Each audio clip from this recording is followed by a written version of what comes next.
ദുബൈയിലെ ആൾക്കാർ പണ്ടേ പറയുന്ന ഡയലോഗാണ് ഡയറി കിട്ടാൻ തോന്നൂല. അതെ, ഡയറിയിൽ 2 BHK കിട്ടും. വാ, നമ്മളെ വീട് പോലെടാ, വന്നാൽ ഇരിക്കാൻ സോഫ ഉണ്ട്.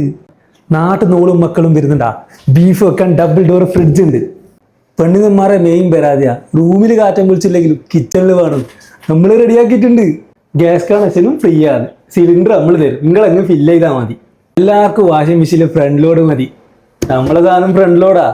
ഹാള് മാത്രല്ല, റൂമും വലിപ്പുണ്ട്. നമ്മൾ റൂമിലാണെങ്കിൽ വെളിച്ചം വരാന് വിൻഡോ ഉണ്ട്, കാറ്റ് വരാൻ AC ഉണ്ട്, അടിപൊളി ബെഡ് ഉണ്ട്, പിന്നെ നല്ല സൂപ്പർ കബോർഡും ഉണ്ട്. രണ്ടാമത്തെ റൂം തിരക്കേടില്ലാത്ത റൂമാ, അതേപോലെ സെയിം സാധനങ്ങളും ഉണ്ട്. ഇങ്ങ വാ, നോക്കി വാഷ്റൂം നോക്കി, നീറ്റ് ആൻഡ് ക്ലീൻ, പെർഫെക്റ്റ്. അപ്പൊ സ്ഥിരം ഡയലോഗ് തന്നെ, റെന്റിൽ ദേവ, വൈഫൈ, ഫർണിച്ചർ എല്ലാം ഇൻക്ലൂഡ്, പിന്നെ മെയിൻ്റെനൻസും. സംഭവം നമ്മളെ പ്രോപ്പർട്ടി ഡയറിയിലാണെങ്കിലും മെട്രോ ഒന്നും അടുത്തില്ല കേട്ടാ. പിന്നെ പാർക്കിങ് ലിമിറ്റഡാ. ഫസ്റ്റ് വന്ന പാർക്കിംഗ് കിട്ടും.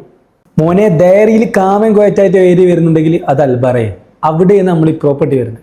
എന്നിട്ട് കമന്റ് ഇട്ടിട്ട് കാര്യമില്ല, നമ്മൾ പറയൂല. കാരണം എന്നാ, ഇത് ദുബായ് ആണ്. ഇവിടെ കൊല്ലം കൊല്ലം റെന്റ് മാറും. നിങ്ങൾ ഒരു കൊല്ലം കഴിഞ്ഞിട്ട് ഇതേ റെന്റ് തരണമെന്ന് പറഞ്ഞാൽ നടക്കുമോ? എങ്ങായി? നിങ്ങൾ പേടിക്കൊന്നും വേണ്ട, ഇപ്പം തന്നെ മാം വിളിച്ചോളി, നമ്മൾ റെന്റിൽ പറഞ്ഞു തരും. രാത്രി 3 മണിക്കൊന്നും വിളിച്ചേക്കല്ലേ.